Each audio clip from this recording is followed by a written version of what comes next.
સમગ્ર ગુજરાતમાં ભારે પવન સાથે વરસાદ વરસ્યો હતો અને તેમાં પણ 6 તારીખે જે તેજ ગતિએ પવન ફૂંકાયો હતો, જેને લઈને મોટા પ્રમાણમાં જે લોકોને નુકસાન થયું હતું અને ખેડૂતોને પણ મહદઅંશે નુકસાન થયું હતું.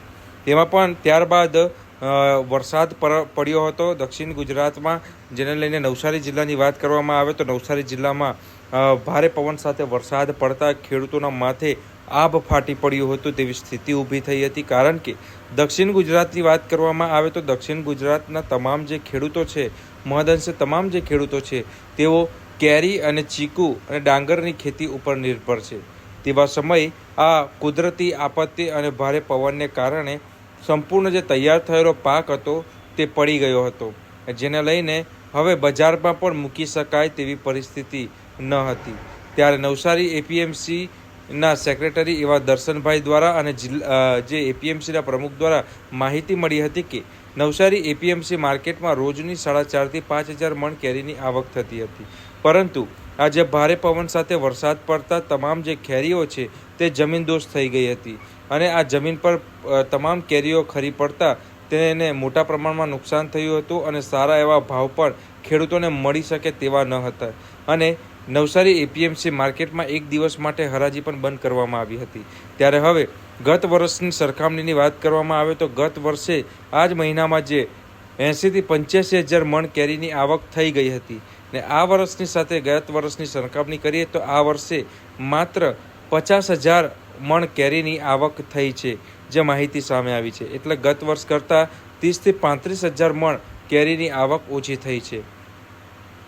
અને વધુમાં જણાવ્યું હતું કે જે તેમનો ટાર્ગેટ છે 1 લાખથી 1.5 લાખ મણ કેરીની આવક થાય તે આ વખતે થાય એવું લાગતું નથી. કારણ કે બદલાતા વાતાવરણ, આજે જે વરસાદ અને ભારે પવનને કારણે ખેડૂતોને મોટા પ્રમાણમાં નુકસાન થયું છે એવી પરિસ્થિતિનું નિર્માણ થયું છે. આવો ચાલો જાણીએ કે કઈ રીતના હાલની પરિસ્થિતિ છે.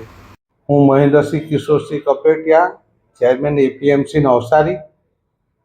છેલ્લા 2 દિવસથી આ જે દક્ષિણ ગુજરાતમાં વરસાદ પડ્યો છે તેમાં નવસારીના જલાલપોર તાલુકામાં પણ વાવાઝોડા સાથે વરસાદ પડ્યો છે. જેમાં અમારા વિસ્તારના મુખ્ય પાકો ગણીએ તો ચીકુ, કેરી, ડાંગર ને શાકભાજી. તો તેમાં પણ ખેડૂતોને ઘણું નુકસાન થયેલું માલુમ પડે છે. હાલ એપીએમસીમાં જે કેરી આવે છે તે પણ ઝાડ ઉપરથી બધી નીચે પડી ગયેલી હોય વાવાઝોડામાં, અત્યાર પછી પણ જે ઝાડ પર કેરીને પણ બગાડ થશે એવું માલુમ પડે છે. એ જ રીતે ચીકુમાં છે, વાવાઝોડાના કારણે ડાંગર પણ બધું જમીન સાથે સપાટ થઈ ગયેલું છે, પડી ગયેલું છે. ને હાલ અમારા વિસ્તારમાં મગ, તલ જેવા પાકો તૈયાર થયેલા હતા.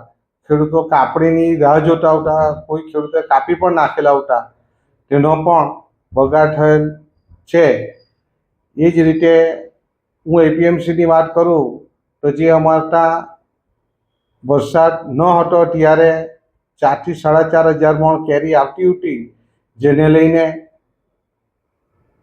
હાલ વરસાદ પડ્યો ત્યાર પછી કેરીની આવક પણ ઓછી થયેલી છે. પણ તે પણ ખેડૂતોની અહીંયા હરાજીમાં વેચાય છે એટલું અમે કહી શકીએ છીએ. પણ ખેડૂતોને આ કમોસમી વરસાદને કારણે ઘણો મોટો ફટકો પડેલો હોય, પારાવાર નુકસાન થયેલું હોય, એ હકીકત સાચી છે. જય જવાન, જય કિસાન, જય હિન્દ.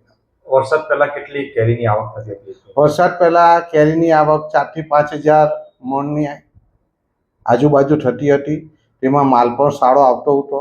પણ છેલ્લા 2 દિવસમાં જે કેરી વધારે આવવાનું કારણ પણ એવું હતું કે વરસાદની જે આગાહી કરવામાં આવેલી હતી, એટલે વગર વરસાદે પણ ખેડૂતો બેડીને પોતાનો માલ નિકાલ કરવા માટે મહેનત કરી હતી.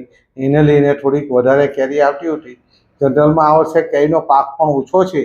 લાસ્ટ 3 થી 3.5 મણ કેરી આવતી હતી, પણ છેલ્લા 2-3 દિવસ આજે વરસાદની આગાહી કરેલી તેને લઈને છેલ્લા 4 દિવસ કેરીનો માલ પણ વધારે આવેલો હતો.